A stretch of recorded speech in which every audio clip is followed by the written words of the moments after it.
I am Chandrasekhar. I am design engineer in Tevatron Technologies. Today I am giving you the overview of Verilog. Verilog is a hardware description language. The first question comes in our mind that why Verilog is called an hardware description language. So the answer is hardware description language. That means with the help of this language we can implement any hardware or any complex digital circuit in a software coded form. Second thing, Verilog is both concurrent and sequential. This is the major difference between Verilog and all other programming languages like C, Java and all other software languages.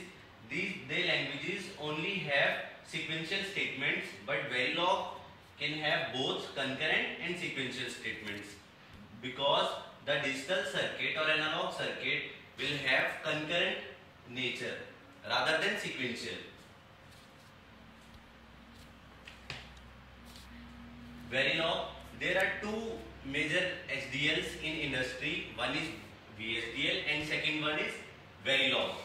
Verilog is a C-like language. That means the syntax of Verilog is very similar to C, and Verilog is also having different levels of abstraction, behavioral, gate level and switch level. I will tell you later on what is the difference between these levels of abstraction. Here let us discuss a brief history about Verilog. First, Verilog was developed in 1984 by Philip Moorby, and then in Gateway Design Automations. After that, Gateway Design Automations was acquired by Cadence, and then they released a version of Verilog in 1990. And after that, in 1993, Verilog language is standardized by the IEEE. You have to standardize the language from IEEE because this is the main organization from which the Verilog gets the more popularity in the industry. Now let us discuss about some features of Verilog. First is universality.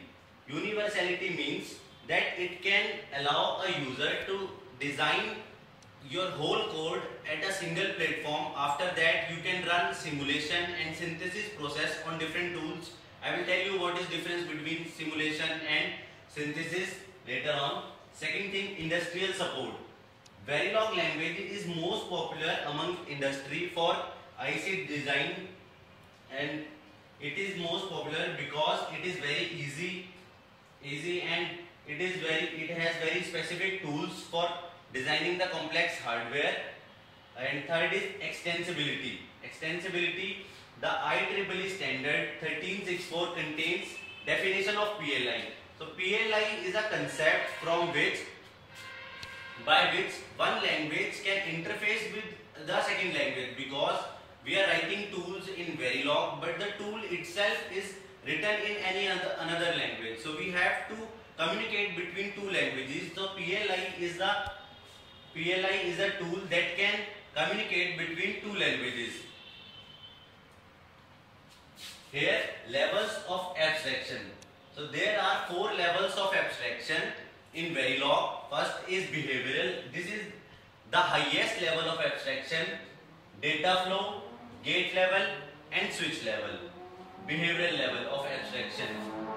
This level of abstraction is used where you know the behavior of your code. That means, like, if you want to design an AND gate, so if you know the truth table of your design, so you know the behavior of your design. So this level comes under the behavioral level. Second level is data flow level. Module is specified by specifying the data flow. The designer is aware of how the data flows between registers. That means, in simple language, you can understand when you know the Boolean expression of your design. So this level comes in the category of data flow. Third is gate level.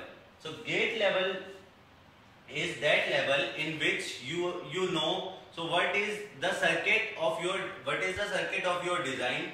when you do software coding with the help of, by seeing the structure, we mean seeing the levels of the circuit diagram. When you do the coding, this comes under the gate level. And fourth level is switch level. Switch level is in which the coding is done in the form of transistor switches. So these are the four levels of abstraction. Design methodologies. In Verilog, there are two design methodologies which is very common. Top-down design methodology, and second one is bottom-up design methodology. So let us understand in a simple way what is top-down methodology and what is bottom-up. So I will explain you with the help of an example. If you are designing a half adder,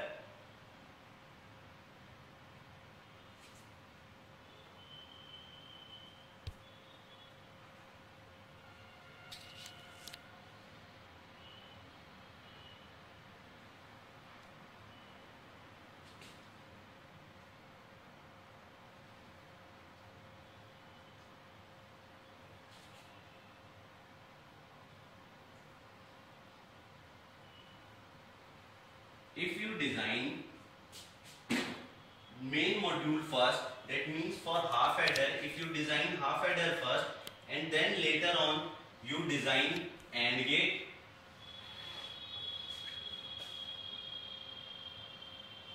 and then XOR gate. That means when you design main model first and then design its sub model, this design methodology is called top-down methodology, and the vice versa. When you design AND gate and XOR gate first and combine XOR gate and when you design AND gate and XOR gate first and you combine XOR gate and AND gate for half adder, this design methodology is called bottom-up. Means you start from the sub module and then finally you move to your highest module which the design is required. So these are the two methodologies which is used in Verilog designing. So later we will discuss about the Verilog. Structures, how we will do the coding of Verilog in Verilog of various digital circuits. Thank you.